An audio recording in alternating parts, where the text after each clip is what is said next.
अक्सर उसके भरोसे को चला जाता है। हर वक्त ईमानदारी का सबूत मांगा जाता है। ऊंचे महल या तंगहाल मकान हो, दायरा तय उसी का है। तोहमतों की नापतौल में औरतों का वजन कल भी ज्यादा था, आज भी ज्यादा है। नमस्कार, सलाम, आदाब, सत श्री अकाल। दोस्तों, कहो सुनो नाइट मोड के इस एपिसोड में हर बार की तरह मैं आपसे मुखातिब हूं, आपका दोस्त मनीष चंद्रा, लेकर के आया हूं फिर से एक सच्ची और जिंदा कहानी। दोस्तों, आज की कहानी का नाम है उसकी जिंदगी का लॉकडाउन और बिच्छू घास। दरअसल जब अभी 3 महीने का लॉकडाउन था, तब अचानक एक कहानी मेरे सामने आकर खड़ी हो जाती है। वो दोबारा मुझसे बातें करने लग जाती है। बात 2 साल पहले की है। लखनऊ में मेरा कुछ मन लग नहीं रहा था, तो मैंने सोचा फिर से एक बार अपने पुराने शहर देहरादून और मसूरी की वादियों में चलता हूं। तो मैं ट्रेन में बैठकर निकल पड़ता हूं देहरादून के लिए। और सवेरे जब मेरी आंख खुलती है देहरादून के प्लेटफॉर्म नंबर 2 पर, यहां से मैं अपने उस गेस्ट हाउस के लिए जो पहले से बुक किया होता है वहां के लिए निकलता हूं। और वहां पर दोपहर तक रहने के बाद और कुछ लोगों से मिलने के बाद मैं निकल पड़ता हूं अपने दोस्त विवेक रावत के मसूरी रिजॉर्ट के लिए, जिसका नाम है साइवा हिल रिजॉर्ट। मैं पहले भी यहां पर कई बार आ चुका हूं और इसकी जो खूबसूरती है वो मैं आपको आगे बयान करूंगा। फिलहाल यहां पर पहुंचने के लिए मैंने बाया रोड यानी कि सड़क मार्ग का रास्ता चुना,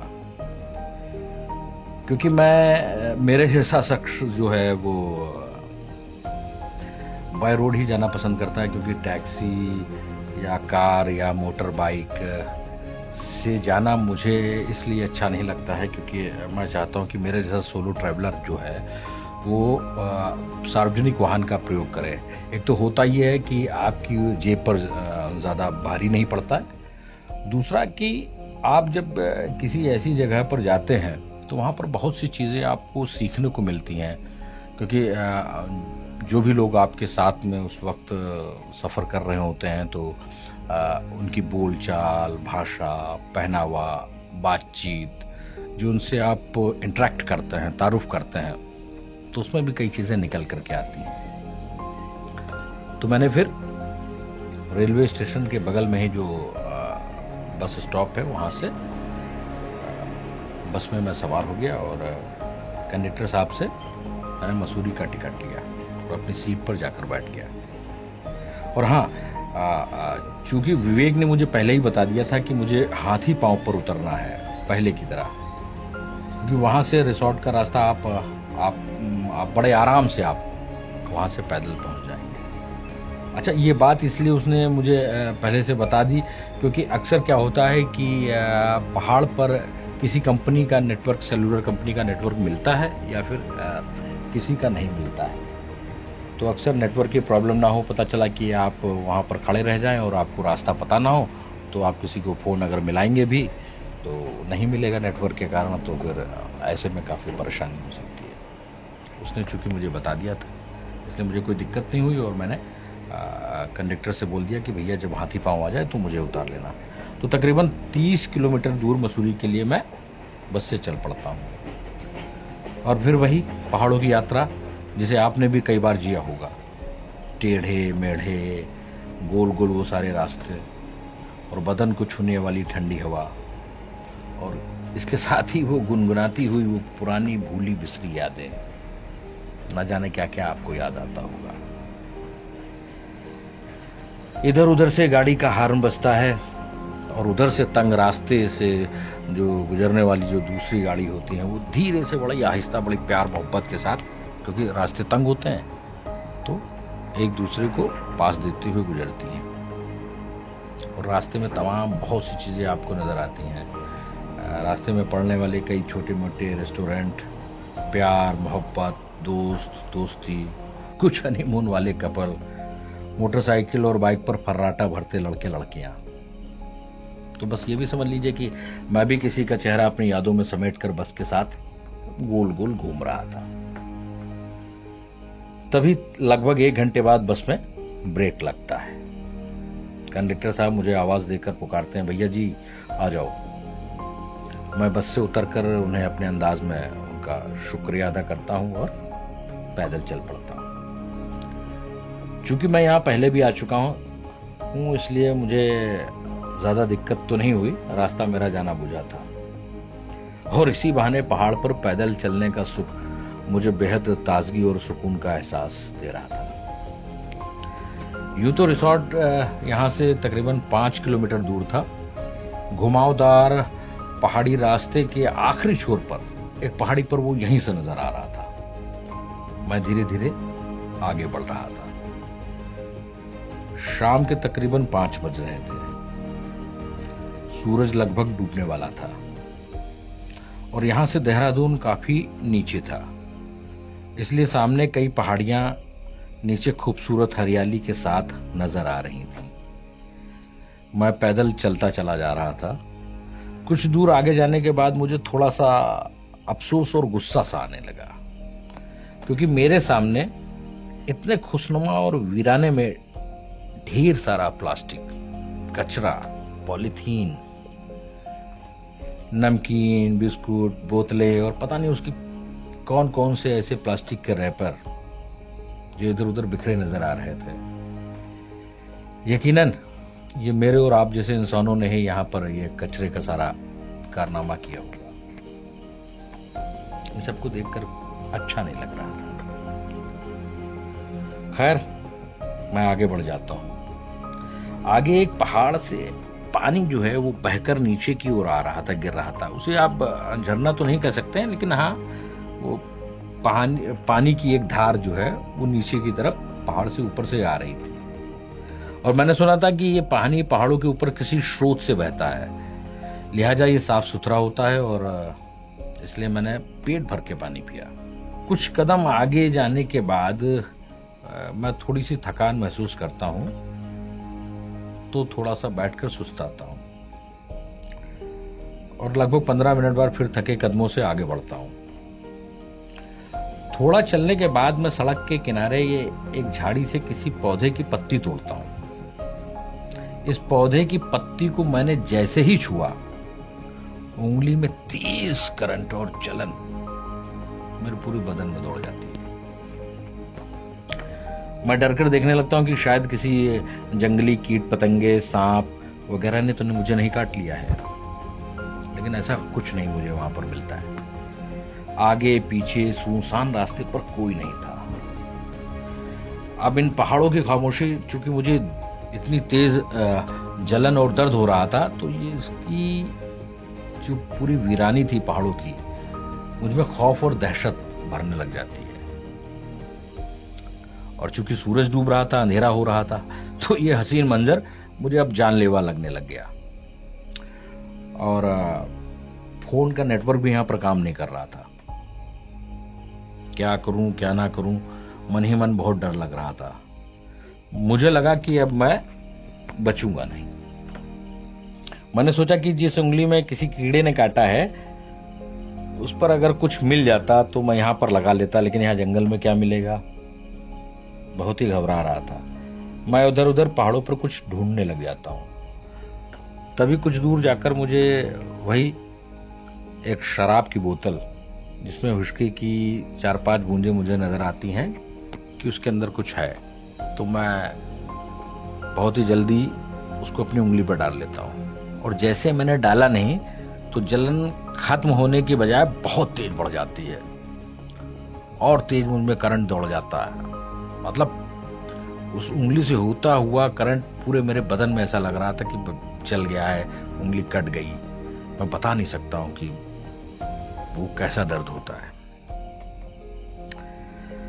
फिर क्या करूं, गिरते पड़ते किसी तरह से मैं विवेक के उस रिसोर्ट में पहुंचता हूँ। वहाँ पर चूंकि अंकल आंटी मैं देखता हूँ कार में बैठकर नीचे जा रहे होते हैं और मुझे मिल जाते हैं। मैं उनके पैर वैर छूता हूँ, जल्दी से उनको प्रणाम करके विवेक के कमरे की तरफ आगे बढ़ता हूँ।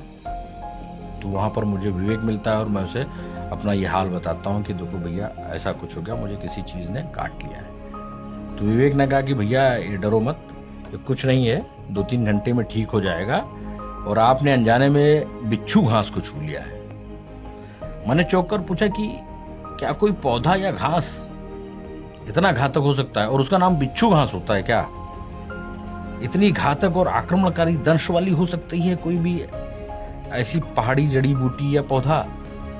मुझे जानकर बड़ा ताज्जुब हो रहा, और मतलब बहुत ही मैंने सोचा कि या तो विवेक मुझसे मजाक कर रहा है या फिर पता नहीं क्या है, दिमाग काम नहीं कर रहा था। लेकिन उसके बार बार कहने पर कि भैया ऐसा होता है, और पहाड़ों पर अक्सर कभी कभार अनजाने में छू जाती हैं चीजें, तो ऐसी कई जड़ी बूटी आपको मिल सकती हैं। खैर, चाय वाय पीने के नाश्ता करने के बाद में उसने मुझे बताया कि ये होता क्या है।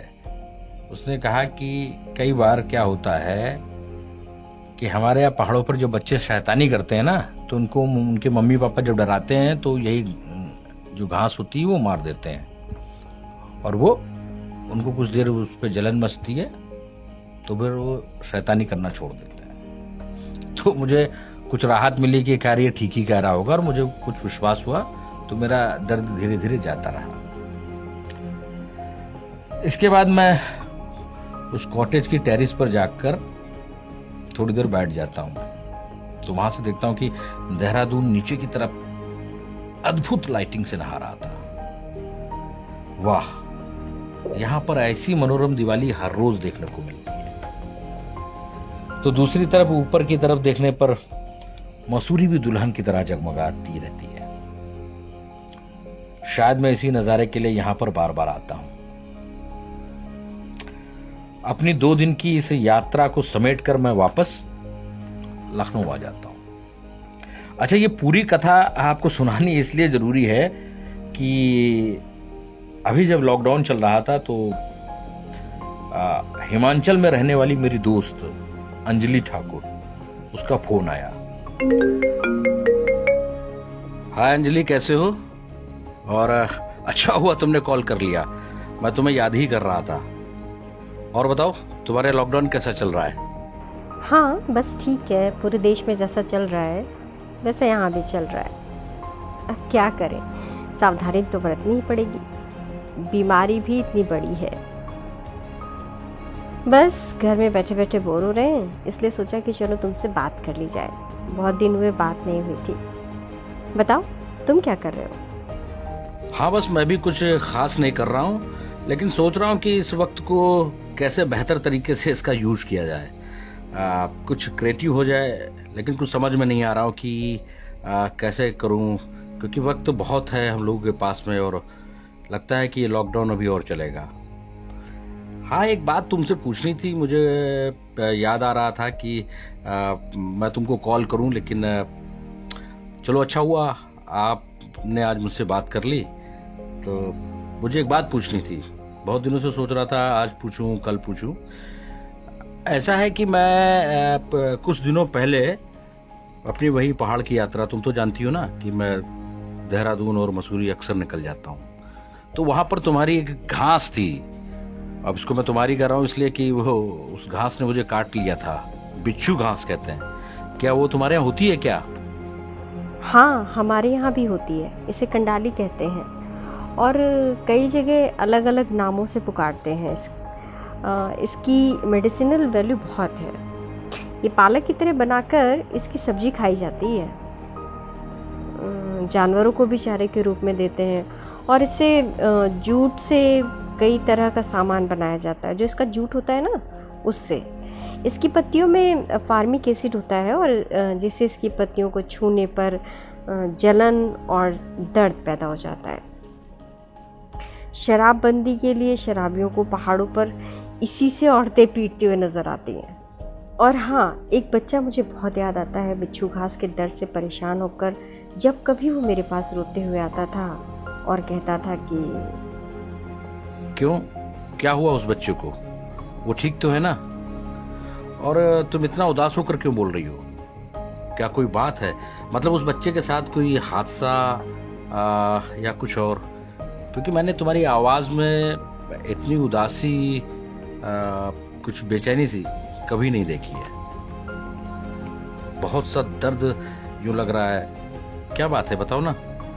हाँ मनीष, और जिंदा है, ठीक है।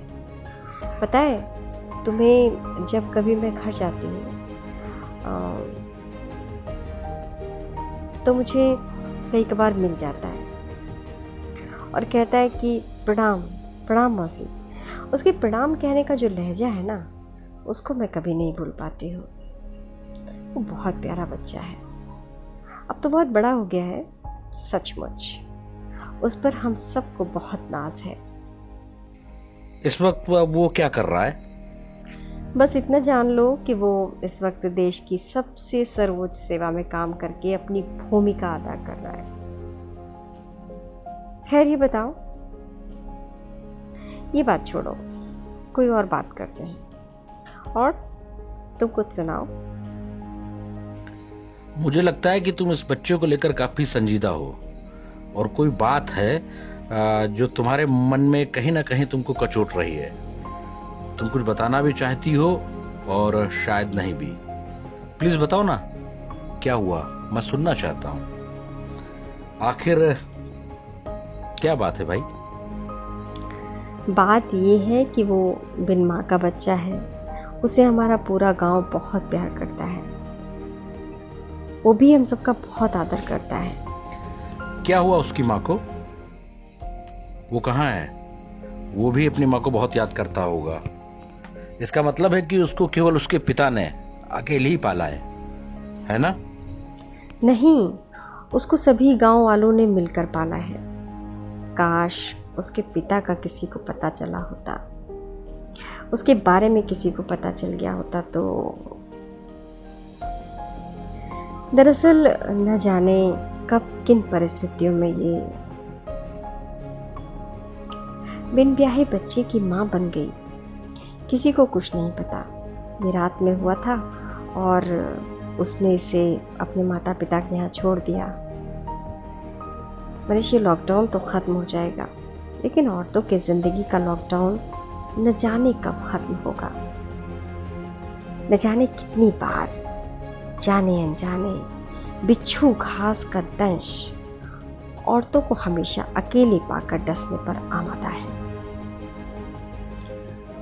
और कब तक ये सब होता रहेगा, कुछ पता नहीं चला। फिर किसी गांव वाले ने कहा कि वो जो पहाड़ों के नीचे नदी बहती है, कल रात उसमें बहुत तेज किसी चीज के गिरने की आवाज आई थी। और जब सुबह गांव वालों ने नदी किनारे देखा तो कई दिनों तक उसका दुपट्टा झाड़ी में लिपटकर यूं ही लहराता